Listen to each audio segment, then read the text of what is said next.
Hello friends, நம்ம எல்லாருமே அறக்க பறக்க காலையில் சமையல் பண்ணிகிட்டு இருக்க டைமில் ஒரு டக்குன்னு ஒரு 10 நிமிஷத்தில் செஞ்சு முடிக்கிற மாதிரி நம்ம ஒரு கூட்டு ரெடி பண்ணலாம். இது நான் மண்டே செஞ்சது. சண்டே எப்பயுமே ஹெவியான ஒரு ஃபுட்டு இருக்கிறப்போ நான் எப்பயும் ரெகுலராக ஃபாலோ பண்ணுறது மண்டே ஒரு கொஞ்சம் லைட்டான ஃபுட்டாக எடுத்துக்கிற மாதிரி பண்ணுவேன்.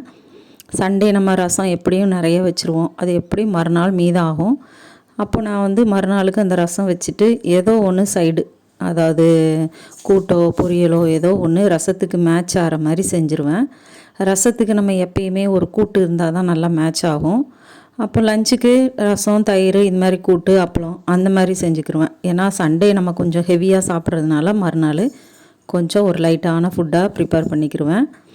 பசங்கள்லாம் இருந்தாங்கன்னா அது வேறு மாதிரி இருக்கும். இது நானும் என் ஹஸ்பண்டும் இருக்கிறதுனால இந்த மாதிரி நம்ம அட்ஜஸ்ட் பண்ணி சாப்பிட்டுக்கிறது. டைமுக்கும் நம்ம காலையில் ரொம்ப வேலை இழுத்துக்க வேண்டாம் அப்படின்ட்டு நேற்று தான் கிச்சன் ஃபுல்லாக நின்ன மாதிரி இருக்குது, இன்றைக்கி லைட்டாக போதுன்றுவார் எங்கள் வீட்டுக்காரு.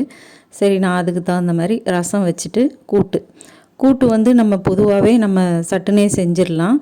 நான் குக்கரில் பாசிப்பருப்பு நல்லா அலசி எடுத்துட்டு நான் இன்றைக்கி செஞ்சது புடலங்காய் வச்சு கூட்டு. புடலங்காய் நல்லா பொடிசாக கட் பண்ணிக்கணும், நடுவில் அந்த விதைங்க எல்லாமே எடுத்துடணும். தக்காளி, வெங்காயம் நல்லா பொடிசாக கட் பண்ணிவிட்டு கொஞ்சமாக தான் தண்ணி ஊற்றணும், நிறைய வேண்டாம். கொஞ்சம் ஜீரகத்தூள், கொஞ்சம் காஞ்ச மிளகாத்தூள், லைட்டாக தான் மசால் தூள் போடணும். கூட்டுக்கெல்லாம் நிறைய மசால் போடக்கூடாது. கொஞ்சம் மஞ்சத்தூள், பெருங்காயத்தூள் எல்லாம் போட்டு நம்ம மூடி வச்சிட்டோம்னா, குக்கரை மூடி வச்சிட்டோன்னா ஒரு 5 நிமிஷத்துலேயே கூட்டு அந்த 2 விசில் ஆஃப் பண்ணிடலாம். ஏன்னா சீக்கிரம் வெந்துடும். எடுத்துகிட்டு நம்ம தாளிச்சிட்டோம்னா நம்மளுக்கு சூப்பரான ஒரு கூட்டு ரெடி ஆயிரும். நான் இது 2 பேருக்காக செஞ்சது. இதுவே கூட நம்ம சாதத்தில் பிசைஞ்சும் சாப்பிட்லாம், டேஸ்ட்டாக இருக்கும். நெய்யை ஆட் பண்ணி சாப்பிட்டிங்கனாலோ நல்லெண்ணெய் ஊற்றி சாப்பிட்டாலோ செம்ம டேஸ்ட்டாக இருக்கும். நான் இந்த மாதிரி தான் ஒரு சண்டே அப்படின்னா மண்டே இந்த மாதிரி லைட்டான ஃபுட்டாக ப்ரிப்பேர் பண்ணிக்கிடுவேன். தேங்க்ஸ் ஃபார் வாட்சிங்.